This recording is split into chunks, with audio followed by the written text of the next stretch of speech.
এই কথা শুরু করার আগে জুমার খুতবার মধ্যে বলতে চেয়েছিলাম, কিন্তু মনে ছিল না। এবার আমার প্রশ্নোত্তর পর্বে চলে যাই। ইব্রাহিম আলাইহিস সালামের সাথে তুলনা করে মুহাম্মদ সাল্লাল্লাহু আলাইহি ওয়াসাল্লামের শান্তি ও বরকত কেন চাওয়া হয়?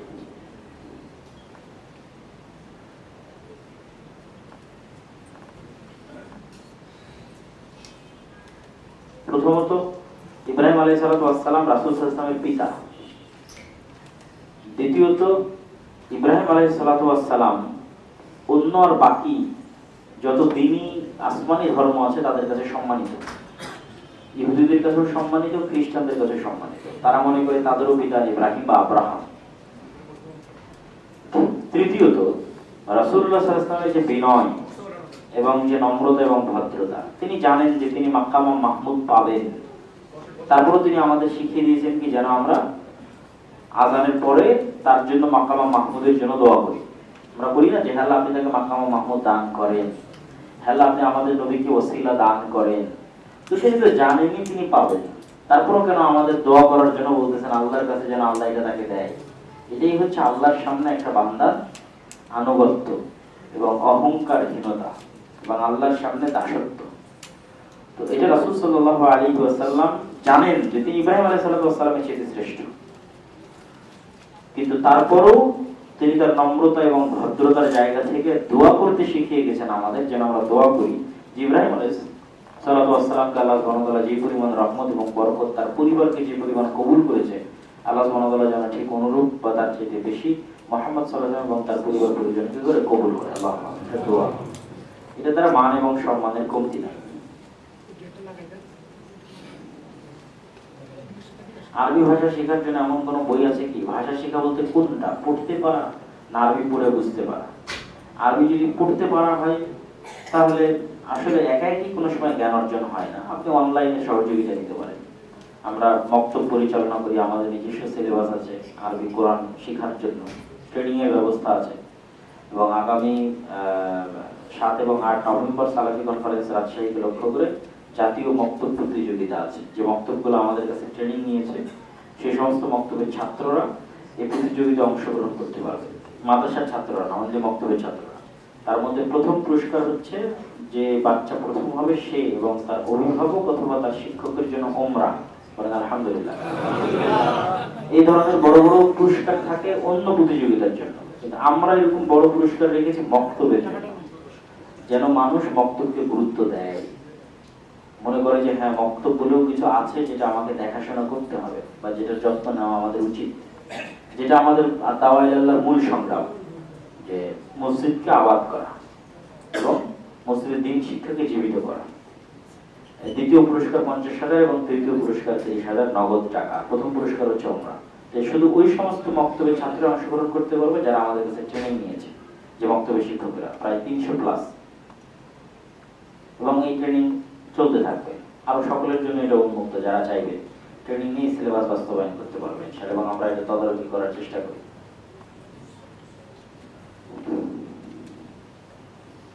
গোসল ফরজ, গোসলের আগে ওযু করলে আর ওযু করা লাগবে না।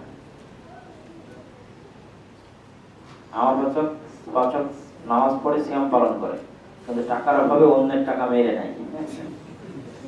সে আবার মাসিক দান সাদাকাও করে, নাউযুবিল্লাহ। এটা যে ইসলামের সাথে মাশকরা। যে সম্পত্তির মালিক আপনি না, সেই সম্পত্তির আবার দান সাদাকা হয় না।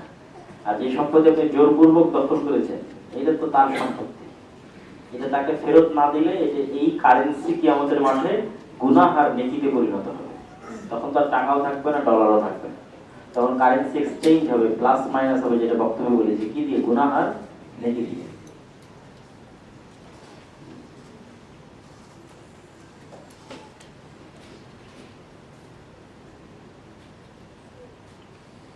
শুনে শুনে সালাতের মধ্যে তেলাওয়াত করা যাবে, সমস্যা নেই। দেখলেও তেলাওয়াত করা যাবে, তবে এগুলো ফরজ সালাত থেকে এগিয়ে থাকতে হবে, নফল সালাতে করা যাবে। স্বামীর ভাই এবং তার শাশুড়ি তারা বউকে নেওয়া যাবে, আমাকেও এবং আমার মেয়েকে নিতে চাচ্ছে, তারা তো আপনার জন্য মাহরাম হচ্ছে না। আপনার স্বামী গেলে আপনার জন্য মাহরাম হতো, আপনার ছেলে গেলে আপনার জন্য মাহরাম হতো, আপনার ভাই গেলে আপনার জন্য মাহরাম হতো। আপনার স্বামী ভাই আপনার জন্য মাহরাম নয়। এবং সফরে থাকা 5-10 মহিলাও আপনার জন্য সফরের বৈধতা প্রদান করতে পারে না, একদিনের অধিক সফরের বৈধতা।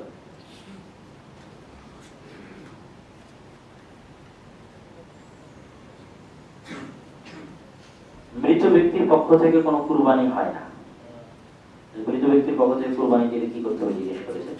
কুরবানি একটা ইবাদত যা ঈদুল আজহার সময় পালিত হয় একমাত্র জীবিত মানুষের পক্ষ থেকে।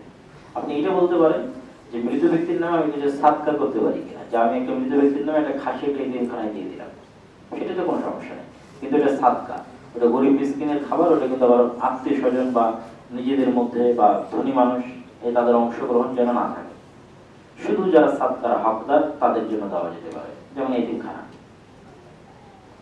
বা গরিব মিসকিন। অনেক লম্বা লম্বা প্রশ্ন, কি লিখে চান শর্ট করে দেখি। সোশ্যাল মিডিয়ায় কিছুদিন আগে দেখেছি কিছু মানুষ হিন্দুদের মূর্তি পাহারা দিচ্ছিল, এবং আমাদের যে আলেমান বলছে যে দুর্গাপূজায় নাকি তারা মন্দির পাহারা দেবে, মুসলমানের মন্দির পাহারা দেওয়া যায় কি? অতি উৎসাহী হয়ে দায়িত্ব পালন করার দরকার নাই, কারণ আমাদের অন্তরে সেটার প্রতি ঘৃণা থাকতে হবে। তবে নিরাপত্তা দেওয়ার দায়িত্ব হচ্ছে রাষ্ট্র, অবশ্যই রাষ্ট্র নিরাপত্তা দিবে, এবং আমরাও সেটি ভাঙতে যেতে পারি না। এই জন্য পারি না, রাসূল সাল্লাল্লাহু আলাইহি ওয়াসাল্লাম বলেছেন যে মুসলমানেরা তাদের জিম্মায় সমান। আবার বুঝেন, হাদিসটা বুঝেন, যে মুসলমানেরা তাদের জিম্মায় সমান, মানে মুসলমানদের একটা রিক্সাওয়ালাও যদি বলে যে আমি একটা নিরাপত্তা দিয়েছি, প্রধানমন্ত্রীকে মানতে হবে, মুসলিম প্রধানমন্ত্রীকে, যে হ্যাঁ নিরাপত্তা আমি মেনে নিলাম, তাহলে রিক্সাওয়ালা বহু দূরে থাক, মুসলিম রাষ্ট্র নিরাপত্তা দেওয়ার ঘোষণা দিচ্ছে, মুসলিম সরকার প্রধান নিরাপত্তা দেওয়ার ঘোষণা দিচ্ছে, সেটা আপনি লঙ্ঘন করতে পারেন না। বলছেন মুসলিম দেশে বসবাসরত চুক্তিবদ্ধ কোনো অমুসলিমকে হত্যা করলে সে জান্নাতের গন্ধও পাবে না। কিন্তু এটা আমাদের বাই ডিফল্ট দায়িত্ব নয়, অতি উৎসাহী হওয়ার দরকার নাই। হ্যাঁ, যখন পুলিশ কাজ করছে না, রাষ্ট্র কাজ করছে না, সবকিছু ভেঙে পড়েছে, সেরকম সময় যদি প্রয়োজন হয় যে সাময়িক সময়ের জন্য দায়িত্ব পালন করা যেতে পারে। বাসায় মূর্তি বা ছবি রাখা যাবে না। তাতে শয়তান এবং ফেরেশতা পরস্পরের শত্রু, যেখানে শয়তান আছে ওখানে ফেরেশতা নাই। আর শয়তান কিসে খুশি হয়? ছবি মূর্তিতে খুশি হয়। এই জন্য যেখানে ছবি মূর্তি সেখানে শয়তান, আর যেখানে শয়তান ওখানে ফেরেশতা থাকবে থাকবে না। শয়তান আর ফেরেশতা পরস্পর বিপরীত। এখানে ফেরেশতারা আছে, এখানে কোরআন এবং হাদিসের আলোচনা হচ্ছে, এখান থেকে শয়তান নাই, পালিয়ে গেছে। কারণ আপনি আপনার বাড়িকে শয়তানের জায়গা দিবেন না ফেরেশতার জায়গা দিবেন, সেটা আপনার ব্যাপার। যত বেশি ফেরেশতাদের জায়গা দিবেন বাড়িতে তত শান্তি, বরকত, রহমত নেমে আসবে। আর বাড়িতে যত বেশি শয়তানকে জায়গা দিবেন বাড়িতে তত অশান্তি এবং দুঃখ, কষ্ট এবং মনের অশান্তি বিরাজ করবে। স্বর্ণ বা ডলার মজুদ রেখে দিলে দাম বাড়লে বিক্রি করা কি হারাম? জি না। স্বর্ণ ক্রয় বিক্রয়, ডলার ক্রয় বিক্রয়, টাকা ক্রয় বিক্রয়, এর বিনিময়ে যে লাভ হয় সেটা হালাল, তবে অবশ্যই বিপরীত দ্রব্যে হতে হবে। ডলারে ডলারে হওয়া যাবে না, ডলারে টাকায় দিতে হবে। স্বর্ণে স্বর্ণে হওয়া যাবে না, স্বর্ণে ডলারে স্বর্ণে টাকায় দিতে হবে। এবং নগদে নগদ হতে হবে, বাকিতে হওয়া যাবে। মানে আজকে আমি আর আপনি লেনদেন করলাম যে ভাই আমি তোমাকে 5,000 টাকা দিচ্ছি, তুমি আমাকে $100 দাও, এটা এখনই এক্সচেঞ্জ হতে হবে। এই কথা বলে রেখে দিলাম যে এখন আগামীকাল গিয়ে ওই কথা বাস্তবায়ন করতেছি, তাহলে সুদ ঢুকবে। আগামীকাল গিয়ে আগামীকালের বাজার দর অনুযায়ী বাস্তবায়ন হবে, আগের কথা শেষ।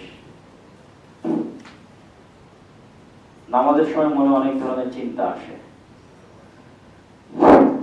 মনের চিন্তাকে কন্ট্রোল করার জন্য যেটা আমাদের জরুরি, সেটা যে সালাতের পূর্ব প্রস্তুতি ভালো হওয়া। আমরা হুট করে সালাতে ঢুকে যাই, ঠিক আছে, ও দোকানে ছিলাম, দোকান থেকে ঠিক জামাতের আগ মুহূর্তে তাড়াহুড়ো করে উজু করে ঢুকে গেলাম। সালাতের একটা পূর্ব প্রস্তুতি সুন্দর হওয়া উচিত। আজান হওয়া মাত্রই কাজ বন্ধ, তারপরে সুন্দরভাবে উজু, সুন্নাত অনুযায়ী ধীরে স্থির, পেশাব পায়খানা করে সুন্দরভাবে উজু করে ধীরে স্থির ভাবে মসজিদে যতগুলো সুন্নাত আছে সালাতের সবগুলো সুন্নাতের বাস্তবায়ন, সুন্দর জামা কাপড়, মানে সালাতের জন্য পূর্ব প্রস্তুতি থাকলে সালাতে মনোযোগ ভালো থাকে। পাশাপাশি সালাতে আমরা কি পড়ছি সেটার অর্থ জানা থাকা উচিত। অনেক সময় নিজের নিরাপত্তার জন্য ব্যাংকে টাকা রাখতে হয়। নিরাপত্তার জন্য টাকা রাখা যেতে পারে, ইন্টারেস্ট বা লাভ নেওয়া যাবে না, সেটা যে ধরনের ব্যাংকই হোক। ব্যাংকিং সিস্টেমটাই, মূলনীতিটাই ইসলাম বিরোধী। ব্যাংকিং যে সিস্টেম, যে এখানে কিছু মানুষ তাদের টাকা রাখবে আর কিছু মানুষ তাদের ওই টাকা লোন হিসেবে নিয়ে যাবে, এই সিস্টেমটার মূলনীতি কি জানেন? আমরা যারা ব্যাংকে টাকা রাখি আমরা মূলত ব্যাংকে লোন দিই, এটা কিন্তু আমরা বুঝি না। আসলে আমরা ব্যাংকে কি দিই? কর্জ দিই। ব্যাংক আবার ওই টাকা ব্যবসায়ীদের কর্জ দেয়, ব্যবসায়ীদের কাছ থেকে অতিরিক্ত সুদ আদায় করে। আর আমি যেহেতু ব্যাংকে কর্জ দিয়েছি এই জন্য ব্যাংক আমাকে কম সুদ দেয়। কেন? আমি ব্যাংকে কর্জ দিয়েছি, এটা ব্যাংকিং সিস্টেম। এই সিস্টেমের উপর ব্যাংক চলে, এটা পুরোটাই ইসলাম বিরোধী। আর কর্জের বিষয়ে যেটা ইসলামের মূলনীতি, সেটা যে বিলাসী পণ্যের জন্য কর্জে হাসানা নেওয়াও ইসলামের দৃষ্টিতে অনুচিত বা হারাম হতে পারে। সেখানে বিলাসী পণ্যের জন্য সুদের ঋণ তো বহু দূরের কথা। আপনি ইসলামের কর্জ সংক্রান্ত হাদিসগুলো পড়লে এই জিনিসটা আপনার বুঝে আসবে যে আমি একটা এসি নিবো তার জন্য কর্জে হাসানা নেবো, আমি একটা মোটরসাইকেল নিবো তার জন্য কর্জে হাসানা নেবো, আমার মাটির টিনের বাড়ি পাকা করবো এই জন্য কর্জে হাসানা নেবো। এর জন্য কর্জে হাসানা নেওয়াও হারাম হতে পারে। সুদের উপর ঋণ তো বহু দূরের কথা। যখন আপনি মেডিকেলের বেডে অপারেশন টাকা নাই তখন কর্জে হাসানা, তখন কর্জে হাসানা। বিলাসী পণ্যের জন্য তো কর্জে হাসানাও চলে না ইসলামে। সেখানে সুদের লোন তো বহু দূরের কথা, আমরা এটা বুঝি না। কিন্তু আমাদের অভ্যাস তৈরি করা হয়েছে যেন আমরা মনের চাহিদাকে লাগামহীন করতে পারি, আর এই লাগামহীন চাহিদাকে পূরণ করার জন্য যেন আমরা সুদের ঋণে যুক্ত হই। এই জন্য ক্রেডিট কার্ড সিস্টেম স্থাপন করা হয়েছে, যাতে বেতন আসার আগে টাকা খরচ হয়ে যায়। শয়তানের প্ররোচনায় বাধি, এক ভয়ঙ্কর শয়তানি ফাঁদ মানুষকে সুদের জ্বালায় আক্রান্ত করার জন্য। তার পূর্ব শর্ত হচ্ছে মনের চাহিদাকে লাগামহীন করতে হবে। বিলাসী পণ্যের জন্য কর্জে হাসানা নেওয়া যাবে না, সুদের কিন্তু বহু দূরের কথা। মরছে যখন তখন কর্জে হাসানা নেবে। আমার মনে গুনাহ, আসলে আল্লাহ সুবহানাহু ওয়া তাআলা যতক্ষণ মানুষ মনে কল্পনা করে এবং সেটার বিষয়ে আজমে মুসাম্মাম না করে, মানে শক্ত সিদ্ধান্ত না নেয় যে আমি এটা বাস্তবায়ন করবই, এরকম দৃঢ় সিদ্ধান্ত না নেয় এবং সেই বাস্তবায়নের জন্য চেষ্টা না করে, ততক্ষণ যে কোনো মনের চিন্তাকে আল্লাহ মাফ করে দেয়। বর্তমান ফিতনার সময় কোন কোন বিষয়ের উপর আমাদের ইলম অর্জন করা উচিত? শুধু ফিতনার সময় নয়, সব সময় যে ইলমগুলো অর্জন করা উচিত সেটা হচ্ছে দ্বীনের মৌলিক জ্ঞান। ঈমান, ঈমানের 6টা শাখা, ইসলাম, ইসলামের 5টা শাখা, ঈমানের মধ্যেই চলে আসবে তাওহীদ। এই মৌলিক জ্ঞানগুলো অর্জন করা সবসময়ের জন্য জরুরি। কোরআন পড়তে পারা, কোরআন বুঝতে পারা, কোরআন পড়ার অভ্যাস থাকা।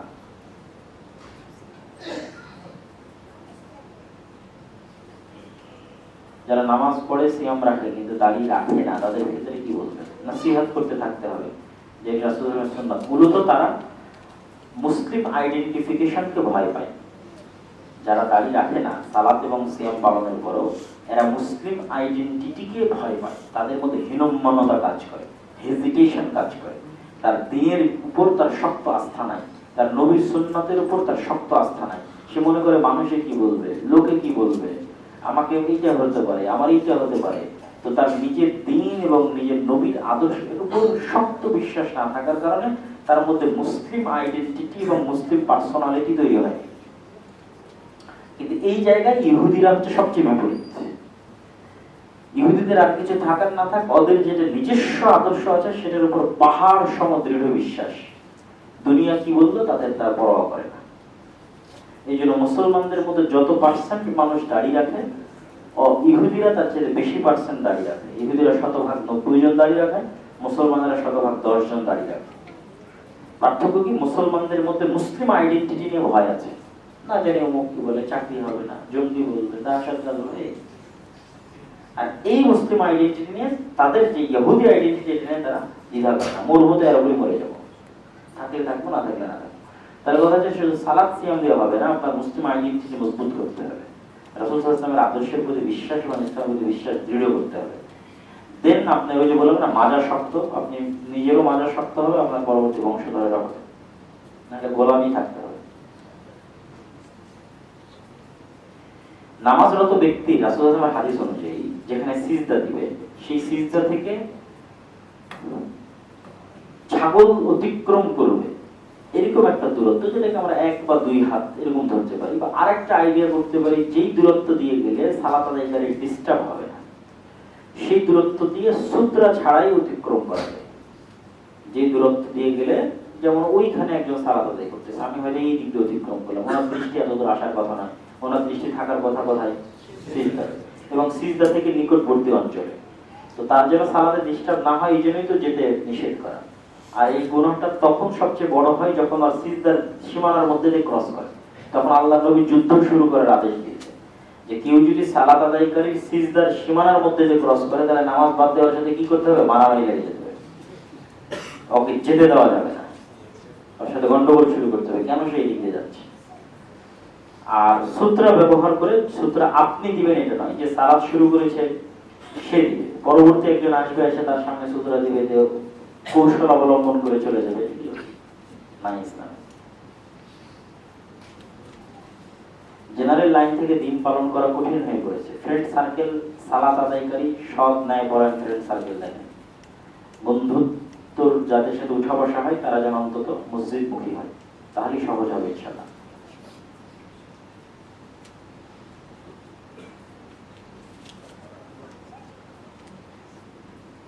আমি যে বাসায় থাকি সেখানে ফজরের নামাজ পড়তে দেওয়া হয় না, এখন কি বাসায় পড়লে হবে? বাড়ির মালিক হিন্দু, এখান থেকে হিজরত করতে হবে। হিজরতের বিধান চিরন্তন এবং চিরস্থায়ী। রাসূল আর প্রশ্ন দিবেন, আর দিন না, এত প্রশ্ন আর দিন না, এইগুলো থাকবে। হিজরতের বিধান চিরন্তন ও চিরস্থায়ী। অলসতা ও গুনাহ কিভাবে পরিপূর্ণরূপে ত্যাগ করা যায় সব সময়ের জন্য? অলসতা এবং গুনাহ ত্যাগ করার জন্য সবচেয়ে জরুরি হচ্ছে 5 ওয়াক্ত সালাতকে নিজের উপর জরুরি বানিয়ে নেওয়া। 5 ওয়াক্ত সালাত আপনার অন্তরের ট্রেনিং, আপনার অন্তরকে একটা নির্ধারিত নিয়মের উপর অটল রাখার চ্যালেঞ্জ, যে আমি প্রতিদিন 5 ওয়াক্ত সালাত আদায় করবো, এটা চ্যালেঞ্জ।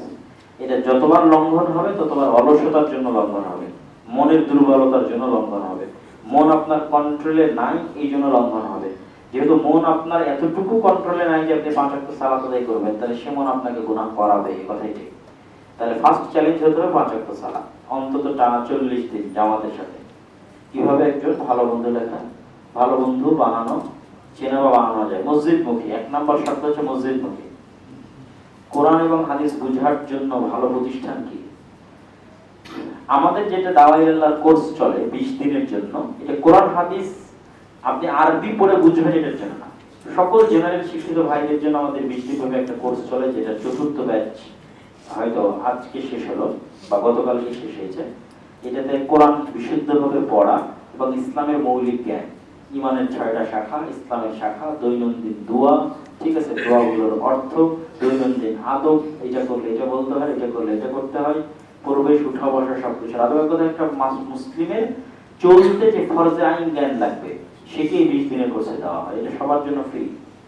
আপনি আমাদের ফেসবুক স্ট্যাটাস দেখে যে কোনো সময় এই কোর্সে অংশগ্রহণ করতে পারেন। এটা মাদ্রাসার ছাত্রদের জন্য নয়, শুধু জেনারেল শিক্ষিত ভাইদের জন্য। How to balance between male and female colleague in office space? অফিসে মেল এবং ফিমেল কলিগদের মধ্যে কিভাবে মেইনটেইন করবেন? ফিমেল কলিগদের সাথে যদি জরুরি কোনো কাজ না থাকে, যেটা অফিসিয়ালি আপনার প্রতি চাপানো হয়েছে, তাহলে কথা বলা বা সাক্ষাৎ করা কোনো প্রয়োজন নাই। যতটুকু বলবেন ততটুকুই ফিতনা এবং ততটুকুই হারাম। আর যদি অফিস থেকে চাপিয়ে দেওয়া থাকে তাহলে ততটুকু দৃষ্টিশক্তি হেফাজত করে এবং সম্পর্কের হেফাজত করেই করতে হবে, আল্লাহকে ভয় করে। গণতন্ত্র সম্পর্কে আজকে আমরা আলোচনা করেছি, ইসলামী খেলাফত কিভাবে প্রতিষ্ঠা হতে পারে তা আলোচনা করেছি। ঈদে মিলাদুন নবী সম্পর্কে আমাদের ব্যাপক আলোচনা বক্তব্য আছে, বেদাত হওয়া সম্পর্কে, যেটা বেদাত। আমার মনে হচ্ছে আমার জামা নাপাক, কিন্তু অন্য জামাও নেই, নাপাক জামা দিয়ে সালাত আদায় করতে হবে। বহুদিন আপনারা আলোচনা শুনেছেন আমাদের। কুকুর পালন করা কি হারাম? শয়তান যে প্রাণীগুলো পছন্দ করে তার মধ্যে একটা কি? কুকুর। আমি বলেছি শয়তান আর ফেরেশতা পরস্পর বিপরীত, এক জায়গায় হবে না।